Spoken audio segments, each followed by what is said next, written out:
No more long and boring lectures, no more poor quality videos, and no more second-hand lectures.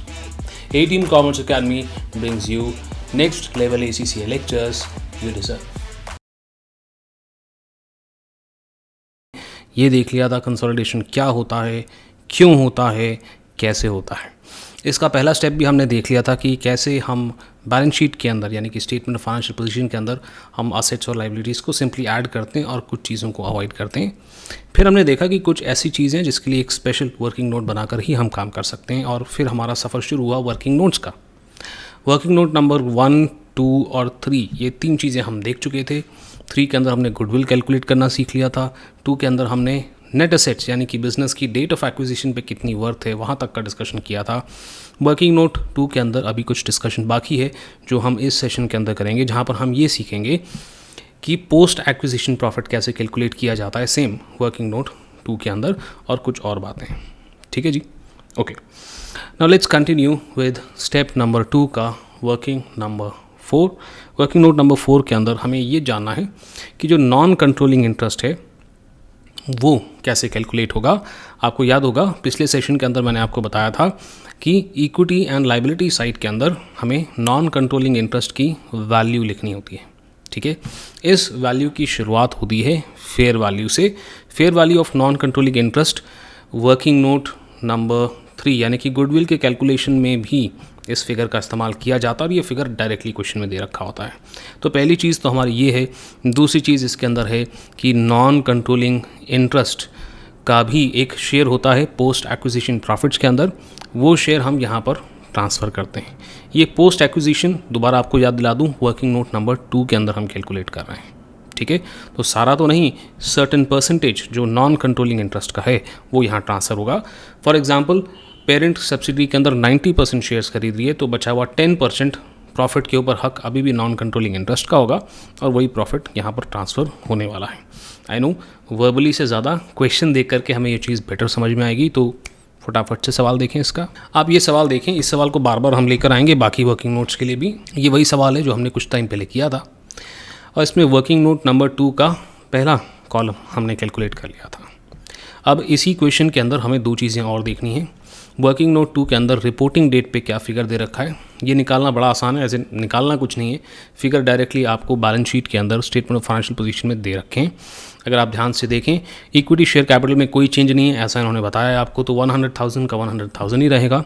Retained earning simply balance sheet में से आप pick कर लेंगे beta के column से, because beta is the subsidiary here. 160,000 retained earnings हमको दे रखा है। ठीक है, अच्छा ये क्वेश्चन दोबारा इसलिए नहीं पढ़ रहा बिकॉज पिछले सेशन में हमने कवर किया है कुछ घंटे पहले। वो सेशन अगर बाय चांस आपने नहीं देखा या आप बाद में देख रहे हैं तो क्वेश्चन पॉज करके पढ़ लें यहाँ पर। ठीक है, otherwise we are simply moving ahead. तो रिपोर्टिंग डेट के अंदर टोटल हमारा 260,000 आ रहा है। ठीक है, अब मैंने आपको ये बताया था कि रिपोर्टिंग डेट के बाद अगला हमारा कॉलम होता है पोस्ट एक्विजिशन प्रॉफिट का, जिसे निकालने के लिए डेट ऑफ एक्विजिशन में से रिपोर्टिंग डेट के फिगर्स को हम माइनस करते हैं। आप ध्यान से देखोगे तो इक्विटी शेयर कैपिटल को जब हम माइनस कर लें तो 0 आ जाएगा, बिकॉज इसके अंदर कोई भी चेंज नहीं है। रिटेन्ड अर्निंग्स के अंदर चेंज आ रहा है 70,000 का, और यही हमारा पोस्ट एक्विजिशन प्रॉफिट है। हमारे क्वेश्चन के अंदर अल्फ़ा कंपनी ने 90,000 शेयर्स परचेज करे थे। ठीक है, जबकि बीटा के 100,000 शेयर्स थे, यानी कि 90% का इन्वेस्टमेंट है। दैट बेसिकली मीन्स कि इस 70,000 प्रॉफिट में 90% राइट पेरेंट कंपनी का होगा, जो इस केस में अल्फ़ा कंपनी है, और 10% राइट नॉन कंट्रोलिंग इंटरेस्ट का होगा, और वही हमारा अगला वर्किंग नोट है।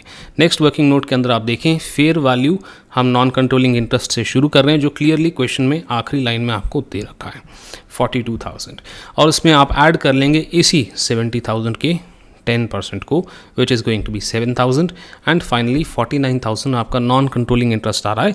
ये non controlling interest consolidated balance sheet के अंदर इक्विटी एंड लायबिलिटी साइड के अंदर लिखा जाएगा। Simple enough. ये कैलकुलेशन में कॉम्प्लिकेशन एक ही आती है, आगे जाकर के हम देखेंगे स्टेप नंबर 3 के अंदर, जहाँ पर हम इंट्रा ग्रुप ट्रांजैक्शंस को एलिमिनेट कर रहे होंगे। ठीक है, फिलहाल के लिए इतना नॉलेज नॉन कंट्रोलिंग इंटरेस्ट आपके लिए काफ़ी है। आगे बढ़ते हैं हमारे अगले और आखिरी वर्किंग नोट से। वर्किंग नोट नंबर 5 आप देखेंगे तो यहाँ पर हम ग्रुप रिटेन्ड अर्निंग्स की बात कर रहे हैं। इसका बेसिकली मतलब ये है कि पेरेंट कंपनी जो है उसका खुद का प्रॉफिट तो उसके पास आएगा ही, प्लस उसके अंदर हमें ऐड करना होगा वो प्रॉफिट का हिस्सा, पोस्ट एक्विजिशन का 90% हमारे एग्जांपल के अंदर वो हमें ऐड करना होगा, तो हमें ग्रुप रिटेन्ड अर्निंग्स मिल जाएगा। मैंने आपको बताया था शुरू में पिछले सेशन के अंदर कि भाई खुद का जो उसका रिटेन्ड अर्निंग है उसके अंदर पोस्ट एक्विजिशन का उसका राइट पेरेंट कंपनी का ऐड होना चाहिए, बट वहाँ पर हमने क्वेश्चन मार्क छोड़ दिया था। अब उस चीज़ को एक क्वेश्चन से मैं आपको दिखाता हूँ। अभी जो हमने क्वेश्चन देखा देखो दोबारा से वो आपके सामने आ गया।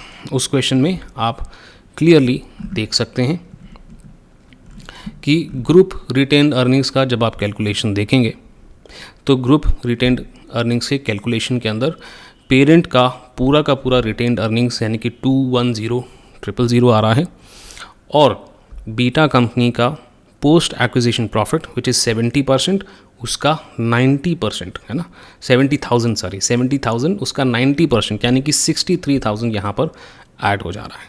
और finally we arrive at our group retained earnings, यानी कि जब आप कंसोलिडेटेड स्टेटमेंट ऑफ फाइनेंशियल बनाएंगे तो वहाँ पर ये जो आपका टोटल फिगर आ रहा है ये आपका रिटेन्ड अर्निंग्स के अंदर दिखाई देगा। ठीक है, यानी कि पेरेंट कंपनी का पूरा खुद का 100% और सब्सिडरी कंपनी का पोस्ट एक्विजिशन प्रॉफिट पहले आप निकालेंगे, और उस पोस्ट एक्विजिशन प्रॉफिट का उतना परसेंटेज जितना पेरेंट ने उसके अंदर इन्वेस्ट कर रखा है, which is 90% in this particular case. ठीक है जी, ओके। तो अब ये हमारा सेकेंड स्टेप यहाँ पर ख़त्म हो जाता है, जहाँ पर अब हर वर्किंग हमको कैलकुलेट करनी आती है। ये सेपरेट वर्किंग और इनसे रिलेटेड क्वेश्चन मैंने जानबूझ के बताएं, बिकॉज एग्ज़ाम के अंदर आपको सिर्फ ग्रुप रिटेन्ड अर्निंग्स, सिर्फ नॉन कंट्रोलिंग इंटरेस्ट, सिर्फ गुडविल निकालने के लिए आ सकता है, राइट, या फिर सिर्फ पोस्ट एक्विजिशन प्रॉफिट निकालने के लिए आ सकता है, या पोस्ट एक्विजिशन के अंदर प्रॉफिट्स के अंदर पेरेंट का कितना शेयर है या नॉन कंट्रोलिंग इंटरेस्ट का कितना शेयर है, ये निकालने के लिए बोला जा सकता है। और इसीलिए ये कैलकुलेशंस आपको इंडिविजुअली दिखाना बहुत ज़रूरी था। ठीक है जी, तो ये तो हो गया हमारा दूसरा स्टेप। तीसरे स्टेप के अंदर हम बात करने वाले हैं इंट्रा ग्रुप ट्रेडिंग का, यानी कि पेरेंट और सब्सिडरी एक दूसरे के बीच में अगर कुछ ट्रेडिंग करते हैं तो उस सिनेरियो के अंदर हमें कुछ adjustment statement of financial position के अंदर करनी होंगी। वो क्या एडजस्टमेंट्स हैं वो हम देख रहे हैं। वैसे तो कई तरह के ट्रांजैक्शंस इन दोनों के बीच में हो सकते हैं, मगर F3 के अंदर आपके सिलेबस में केवल 2 टाइप के ट्रांजैक्शंस हैं। Transaction number 1 is current accounts. Current accounts are basically receivables and payables account, उसके अंदर एक एडजस्टमेंट हमको देखनी है। दूसरा इन्वेंट्री के ऊपर अनरियलाइज्ड प्रॉफिट की एडजस्टमेंट। ये दोनों ही हम फटाफट से देखते हैं एक एक करके। Let's have a look at current account adjustments. ठीक है जी, एक क्वेश्चन पिछले सेशन के अंदर हमने लिया था, अब दोबारा से मैं उसको लेकर के आ रहा हूँ, मेरा ही बनाया हुआ क्वेश्चन है। इस क्वेश्चन के अंदर PPLC ने 90% SPLC के अंदर इन्वेस्ट किया था और 1 जनवरी X1 को ये इन्वेस्टमेंट हुआ था। स्टेटमेंट ऑफ फाइनेंशियल पोजीशन आपको यहाँ पर दे करके रखा हुआ है। इसके अंदर बाकी चीज़ों को हमने ऐड किया था पिछले सेशन के अंदर। अभी हमारा फोकस सिर्फ और सिर्फ करंट अकाउंट्स पे है। यहाँ पर आपको सवाल में दे रखा है कि PPLC जो है उसने $500 का माल SPLC को सेल किया है। वो कह रहे हैं जी करंट अकाउंट और current liability consolidated statement of financial position में किस अमाउंट से दिखेगा ये बताएं। तो जब मैंने शुरू में यही क्वेश्चन उठाया था तो हमने सिंपली पेरेंट का करंट असेट और सब्सिडरी का करंट असेट ऐड कर दिया था। ठीक है, अब यहाँ पर हम करंट असेट्स के अंदर रिसीवेबल के ऊपर फोकस कर रहे हैं। प्लीज़ रिमेंबर, मैंने इस क्वेश्चन के अंदर रिसीवेबल अलग से नहीं बताया था। क्वेश्चन में एग्जाम में ऐसा आ सकता है कि रिसीवेबल, इन्वेंट्री, कैश, ये 3 आइटम अलग अलग से दिखाया जा सकता है। हमने इसको करंट असेट्स के अंदर ग्रुप करके ले रखा है फिलहाल सिंप्लीफिकेशन के लिए।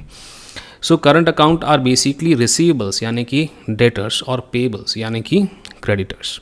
सो जब पेरेंट कंपनी सब्सिडी कंपनी से डील करती है, वो उसको उधार में माल बेचती है, तो पेरेंट कंपनी रिसीवेबल नोट करेगा और subsidy company correct payable note करेगा। ठीक है, पर जब हम इन्हें कंसोलिडेट करते हैं तो डबल रिकॉर्ड हो जाएगा, राइट। और इसी डबल रिकॉर्डिंग को एलिमिनेट करने के लिए हम रिसीवेबल्स और पेबल्स दोनों में से ये जो दोनों के बीच में ट्रांजैक्शन हुआ है ना, उसे रिमूव करते हैं।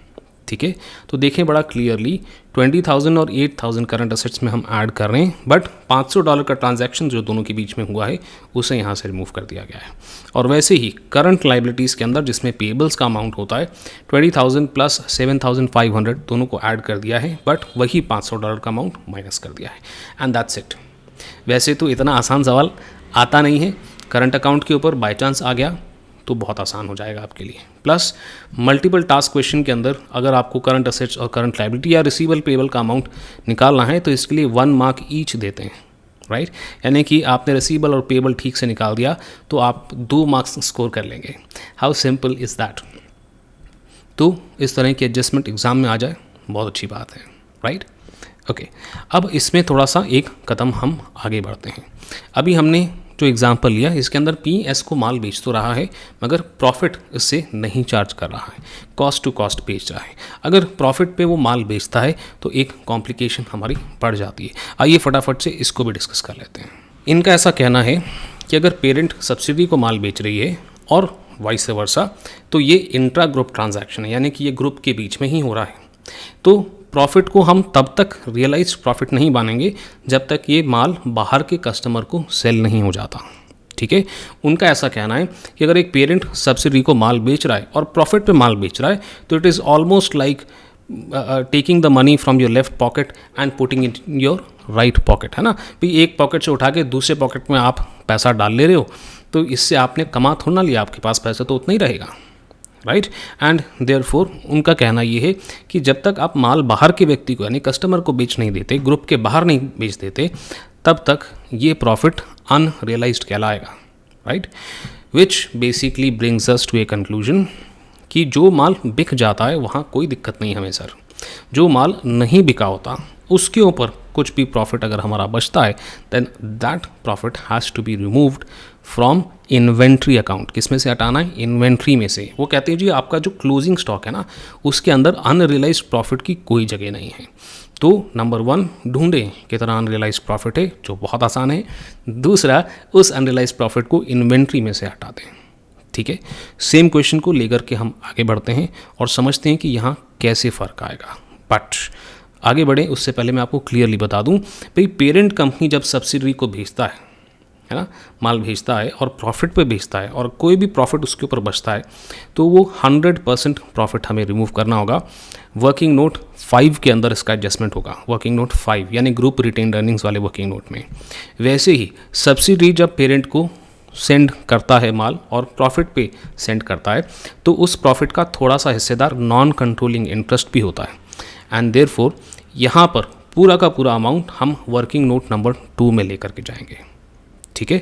थोड़ा सा और डिटेल में क्वेश्चन के साथ करें डिस्कस। चलो देखें ये वाला क्वेश्चन, सेम क्वेश्चन हमने लिया है। चेंज बस ये हो रहा है कि इस बार retained earnings date of acquisition पे $800 है, ऐसा आपको बताया गया है क्वेश्चन के अंदर। दूसरी बात जो बताई गई है कि इस बार $500 तो उस माल की कॉस्ट थी, प्रॉफिट $100 मिला करके $600 के ऊपर वो माल बेचा गया है। पिछले क्वेश्चन में हमने 500 का माल 500 में बेचा था, इस बार 600 में बेच रहे हैं, ठीक है। बट यहाँ पर हमें चिंता किस बात की है?